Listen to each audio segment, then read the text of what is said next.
I just got back from dropping off the wheels and tyres for the NX at the tyre shop nearby mine. Getting that all fitted up so I can put them on the NX. Part of the reason I've gone for these wheels too is they're a 14 inch instead of a 15 inch. So hopefully I don't rub guard anymore. Getting straight back into it. As you would have seen when I was moving the tyres in those clips, I have an open CA18 and I have an SR20 that is returned. New bearings did get left in the rain a little bit and got some water into the spark plug holes, but that's fine. The biggest news is this guy. Off camera, Derek and I pulled this apart. Pulled it apart fully, removed the head, did some inspection, and found more issues than we were expecting. So originally, when we got this engine, we test drove it in a yellow Nissan NXR. It's an S13 engine that was imported on a pallet from Japan. Oh god, I think it was like late 90s or early 2000s. And it ran mint in the XR. There was no smoke, nothing. It built boost fine, it revved super smoothly. It was awesome. And then we pulled it apart and we figured out it's totally fucked up. So there's not really much I can show you on the engine. We took the pistons and the rods out. I could show you the bottoms of the valves in cylinder 1, but I won't do that yet. This is them over here. And as you might notice, the rings are in pieces. So every single one of these, the rings were in at least 4 or 5 pieces. 2 big ones and then like 3 or 4 little ones. And the other thing you can't really see in it is that there's a huge like step worn into the ring, where the ring's meant to just be like, you know, one consistent profile. It's got like a little wing to it, a bit of a blade to it. It's kind of hard because I can't focus with the GoPro. As we went through everything, we found that they're stuffed. All the bearings were pretty much fine. To be honest, the bores looked good at first. There was, you know, signs of a bit of wear because it's a 30-year-old engine, but also there was signs of like factory cross-hatching still on the bore, but that didn't change what we found. There's a hole in the top of the piston. There's a blown out ringland, and it kind of tapers out a bit as it gets to the ringland, so whatever bounced around in there and exploded out the top of here, the remaining bit of ring that was in there would have been like flapping around like this, which caused it to taper out.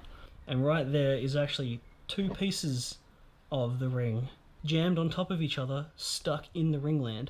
That's cylinder 1, and that's the only one that had this problem. Every other cylinder had the same problem where all the rings were broken, but cylinder 1 was like especially fucked because there's a hole in it, and there's some pretty decent gashes and scores on the top of it. Oh, I can't see.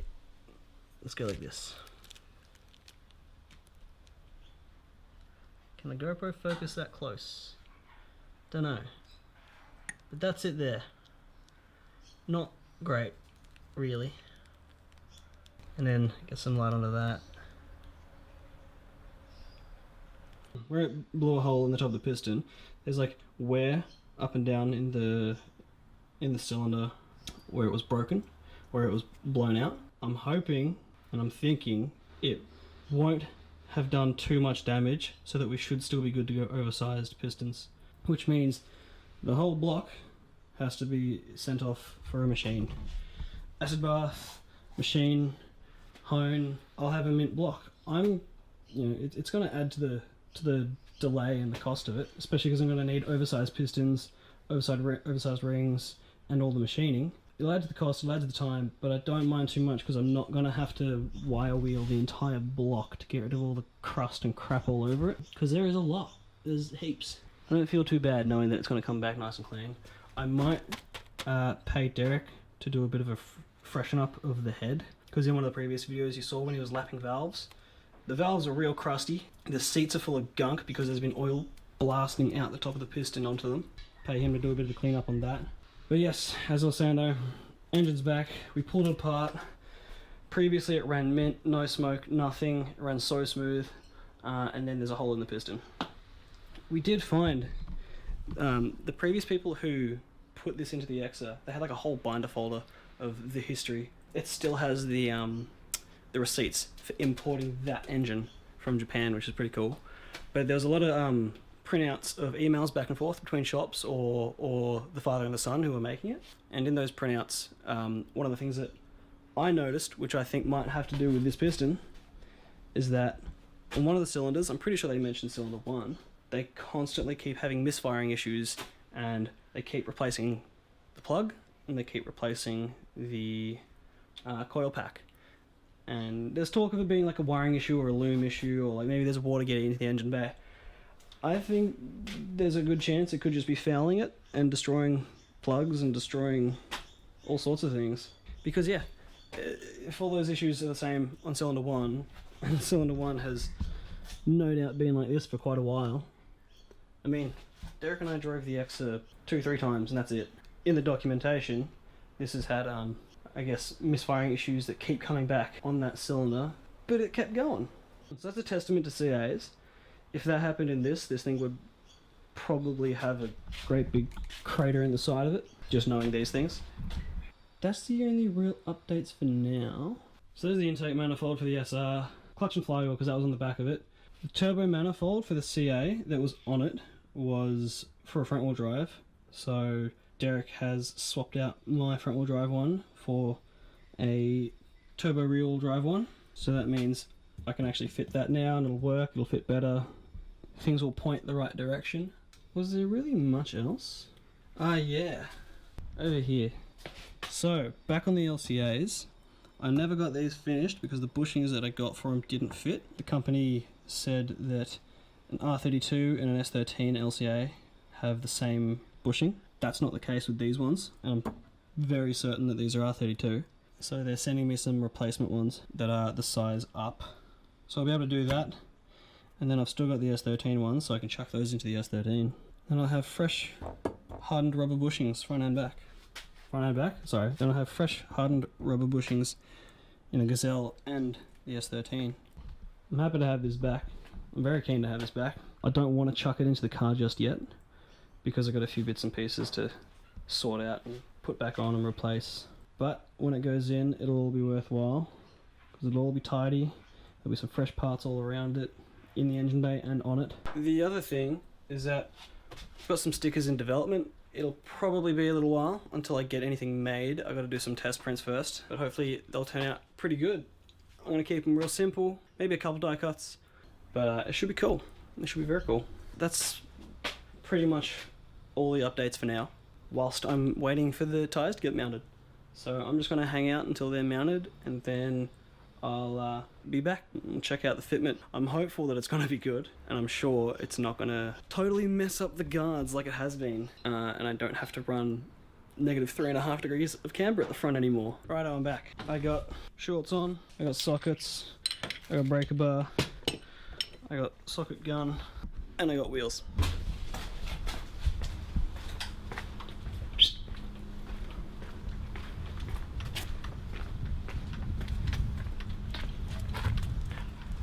And I got Dougie.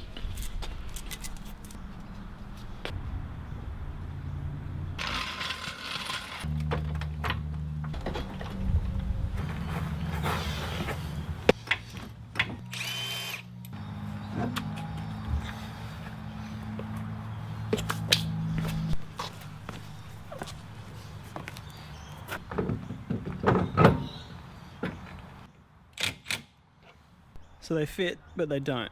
Or it's a common thing with flat, sort of centered wheels, and that's clearance to the caliper. Oh yeah, look, it even hits there. I can't spin, I can't turn it past that point. It's the same switch on this side. I can't move that wheel at all.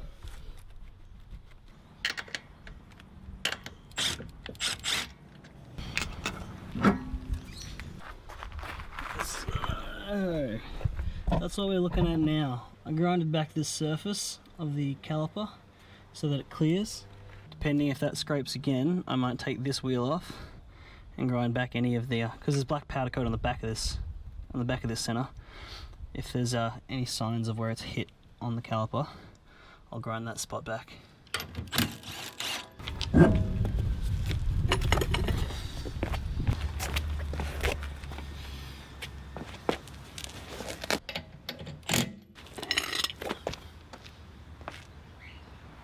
But now I have a new problem. I've just realized the wheel hub inner diameter is too small for a Nissan. So on the NX, this hub diameter on the inside is bigger than the taper on the wheel. Try and hold the camera so I can show you. That mounting surface of the wheel doesn't ever, or it can't, reach the mounting surface of the hub. So I can't put the wheels on. I have to take the wheels off, take the tyres off, and get this centre hub board so that I can fit the wheel. Because look, me pressing it on, it doesn't sit flat. It's just rolling around in the taper. Fuck. Alright, off they come. After all of that, the Demon cameras are back on because these don't fit. I double checked the fronts when I was taking them off, and they also don't clear. They also don't clear this inner diameter. Ugh.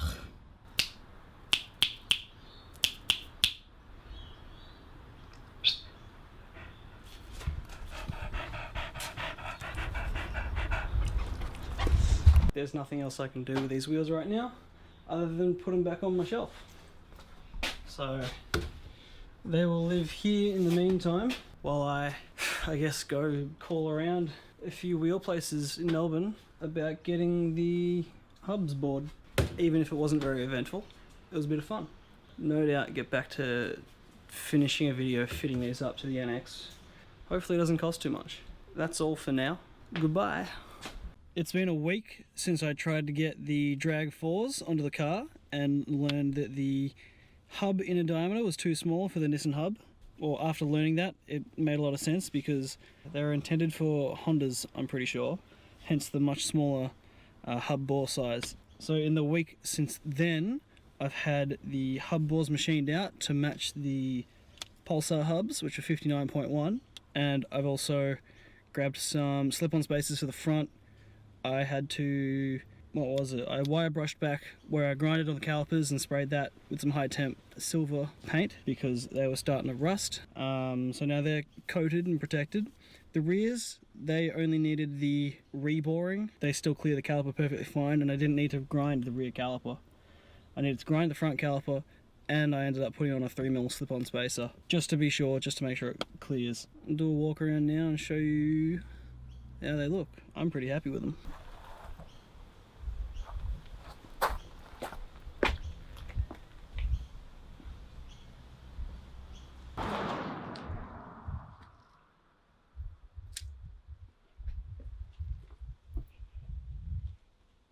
That's how they fit. They fit really, really well. I'll be able to dial out the camber like I said. Rears will be fine. The whole point of the rears is they're going to sit an extra centimetre or an extra 10mm in. So now when the wheel travels up, it's not going to smack the guard, it's going to slide up behind the guard, which is how they're meant to work, really.